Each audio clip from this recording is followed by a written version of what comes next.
ঝাড়গ্রামের ইকো পার্কের ছবি দেখাচ্ছি। জানেন কি, কোটি কোটি টাকা খরচ করে তৈরি হয়েছিল এই ইকো পার্ক। কিন্তু সেই ইকো পার্কের আজকের ছবিটা দেখুন, বেহাল অবস্থা। ঝোপ জঙ্গলে ঢাকা পার্কের অধিকাংশ জিনিস নষ্টের মুখে। রাতে পার্কের মধ্যেই মদের আসর বসার অভিযোগ স্থানীয়দের। আর নতুন করে পার্ক তৈরির পরিকল্পনার কথা জানান ডিএফও। দেখুন।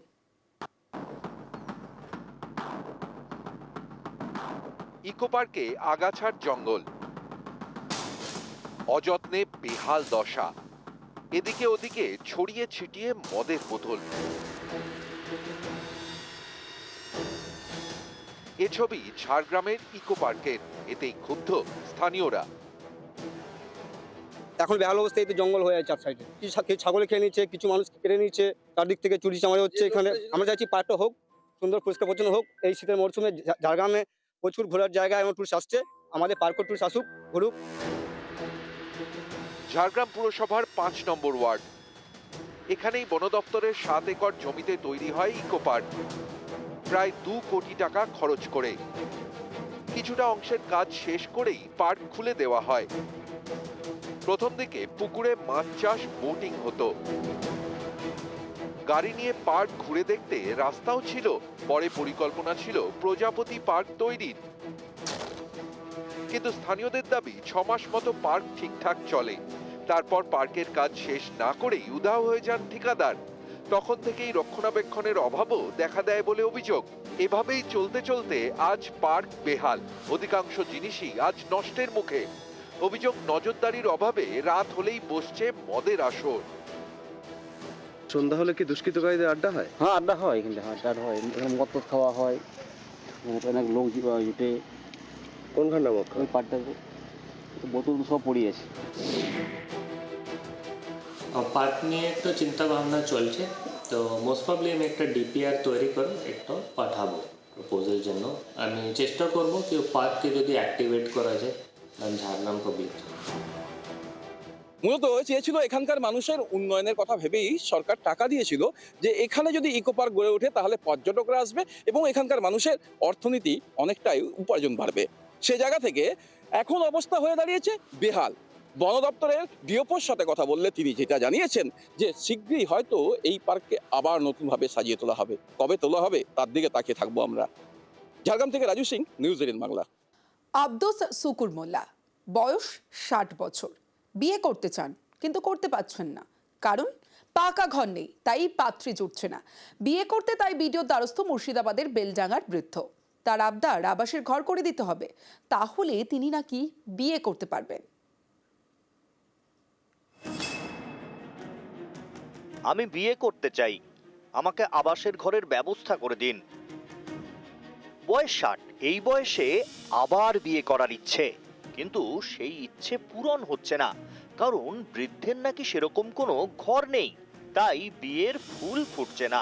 এই সমস্যা নিয়ে বিডিও অফিসে হাজির বৃদ্ধ। 60 বছরের বৃদ্ধের নাম আব্দুস সুকুর মোল্লা, মুর্শিদাবাদের বেলডাঙ্গার কাজী সাহার বাসিন্দা। প্যাকাটে দিয়ে ঘেরা তার ঘর, খড়ের ছাউনি, এটাই বৃদ্ধ আব্দুস সুকুরের ঠিকানা। আবাসের আবেদন করেও ঘর পাননি বলে অভিযোগ। এই ঘরেই দীর্ঘদিন রয়েছেন। গত অগাস্টে তার স্ত্রী মারা যান। বৃদ্ধ ফের বিয়ে করতে চান, কিন্তু তার প্যাকাটির ঘর, তাই নাকি পাত্রী জুটছে না। স্ত্রী মারা গেছে, তো আমাকে বিয়ে করতে হবে। আমার এই যে ঘর, এই দিকে আমার থেকে বিয়ে করছে না, কোনো মেয়েতে বিয়ে করতে চাইছে না। স্যার বলেছেন যে হ্যাঁ আপনার ব্যবস্থা করা হবে, এই কথা বলেছেন। আমি আবেদন করেছি। তাহলে আপনি বলতে চাচ্ছেন আপনার ঘর যদি পান তাহলে আপনার বিয়ে করা সম্ভব হবে? হ্যাঁ হ্যাঁ স্যার। আব্দুস সুকুর মোল্লা 60 ছুঁয়েছেন, 3 ছেলের বাবা, 2 নাতিও আছে। স্থানীয়দের দাবি কারুরই পাকা ঘর নেই, কোনো রকমে সংসার চলে। আবাসের ঘর খুবই দরকার। ঠিক দিক থেকে পিছিয়ে পড়া, এই মানে সমাজের দিক থেকে বলতে গেলে রেশনের মাল নিয়ে এসে এরা দিনটা কোনোরকমভাবে চালায়। যে একটু দুস্থ পরিবার, এদের সরকার এদেরকে দেখা উচিত স্পেশালি হবে, কারণ এদের পরিবারের মধ্যে অসহায় পরিবার গ্রামে অনেক আছে, এদের মতো অনেক আছে, কিন্তু এদের খুবই অচল অবস্থা। পড়শিরা বলছেন গরিব আব্দুস আবাসের ঘর পাক, কিন্তু তিনি তো ঘর চাইছেন দ্বিতীয়বার বিয়ে করার জন্য।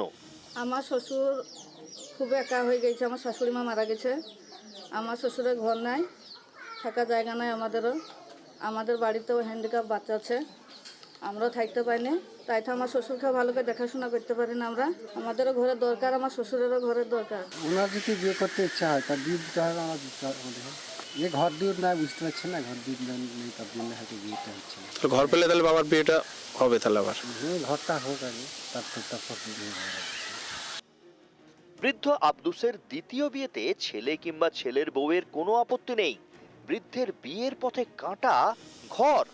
এই সমস্যা সমাধানে বিডিও অফিসে ছুটেছেন আব্দুস শুকুর মোল্লা। বিডিওকে বলেছেন, আমি বিয়ে করতে চাই, আমাকে আবাসের ঘরের ব্যবস্থা করে দিন।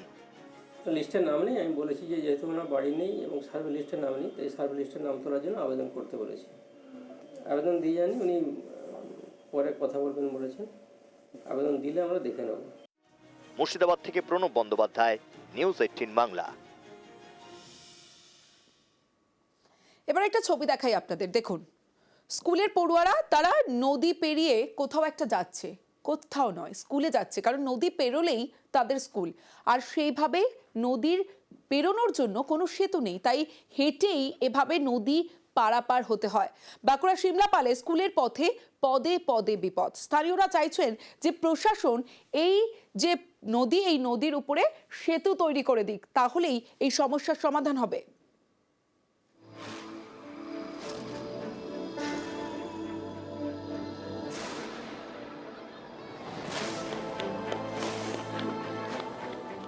নদী পেরোনোর জন্য ব্রিজ নেই, নৌকাও নেই, তাই প্রতিদিন এভাবেই যেতে হয় স্কুলে, ঝুঁকি নিয়ে।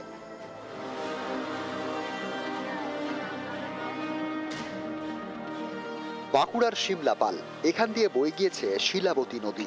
এই নদীর একপারে সাঁইড়ি, আকড়ো, পুইপাল সহ বেশ কয়েকটি গ্রাম। এখানে কোনো স্কুল নেই। কাছের স্কুল বলতে নদীর ওপারে লায়েকপাড়া হাই স্কুল। মিনিট 10-এর পথ, না হলে 15 কিলোমিটার দূরে যেতে হয় স্কুলে। তাই প্রতিদিন নদীতে হেঁটেই স্কুলে যায় পড়ুয়ারা।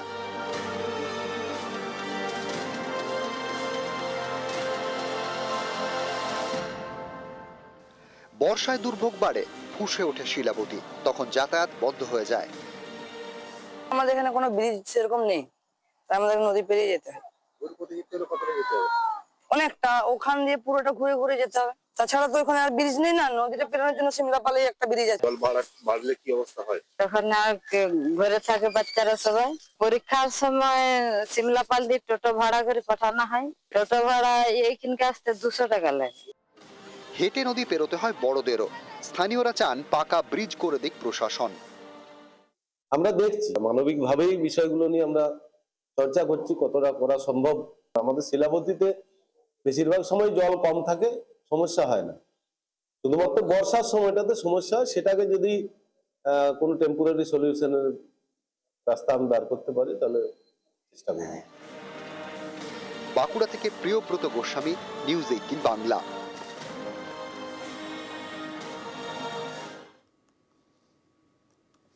বাজারে নতুন আলুর দাম বাড়ার আশঙ্কা থাকছে, কারণ পাঞ্জাব থেকে উচ্চ ফলনের আলুর বীজ ঢুকেছে দেরিতে। দামও গতবারের থেকে বেশি, ফলে অনেকেই লোকাল আলু বীজ দিয়েই চাষ করছেন। এতে ফলন হবে কম, আর নতুন আলুর দামও বাড়ার আশঙ্কা।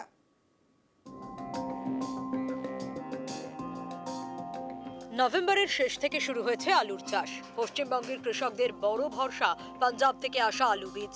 এটা গুণমানে ভালো, ফলনও বেশি হয়, কিন্তু সেই বীজ এবার পশ্চিমবঙ্গে ঢুকেছে দেরিতে। দামও গতবারের থেকে বেশি, তাই অনেকেই লোকাল আলু বীজ দিয়ে চাষ শুরু করে দিয়েছেন। এতেই দেখা যাচ্ছে সিঁদুরে মেঘ, কারণ লোকাল আলু বীজে ফলন কম। ফলে ফেব্রুয়ারিতে নতুন আলু যখন বাজারে আসবে, তখন চাহিদা থাকলেও সেই মতো যোগান দেওয়া মুশকিল। ফলে আলুর দাম চড়া থাকারই আশঙ্কা। আমার বিঘেতে যদি 100 আলু হয়, পাঞ্জাবেতে 100-র বেশিও হয় সেরকমভাবে চাষ করলে, কিন্তু লোকাল আলু করলে সেটা 60টা, 55-60টার বেশি হবে না। তাহলে আলুর চাহিদাটা কিন্তু বেড়ে যাবে। এখন যে দাম আলুর, নতুন আলুরও আশা করি সেই দামই থাকবে। পাঞ্জাব আলুর বীজের দামের জন্য আমরা লোকাল আলুটাই, চাষির আলুটা, চাষ করা আলুটাই আমরা বসাচ্ছি।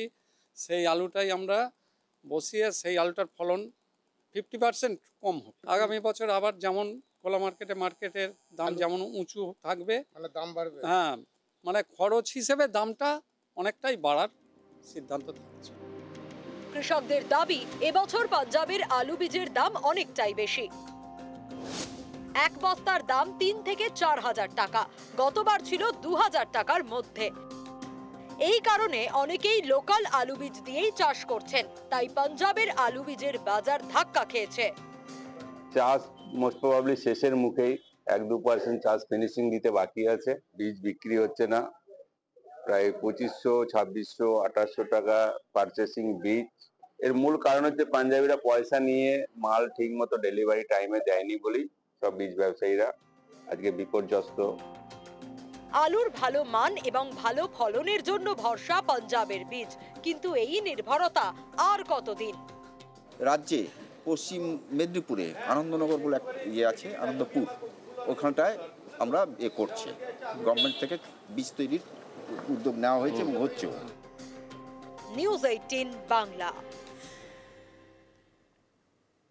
এবার দেখাবো ভুটান সীমান্ত লাগোয়া জলপাইগুড়ির চামুরচি ভুগছে জল কষ্টে।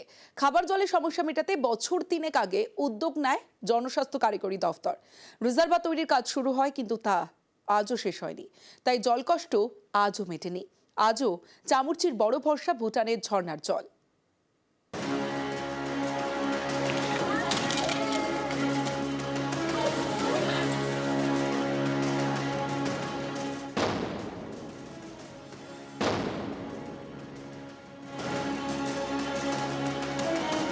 পাঁচিলের ওপারে ভুটান, এপারে ভারত।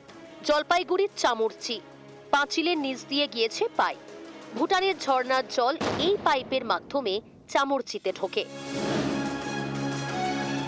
আজও এই ঝর্ণার জলেই চামুরচির তেষ্টা মেটে।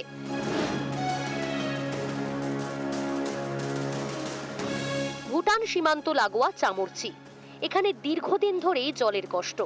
এই সমস্যা মেটাতে তৎপর হয় জনস্বাস্থ্য কারিগরি দফতর।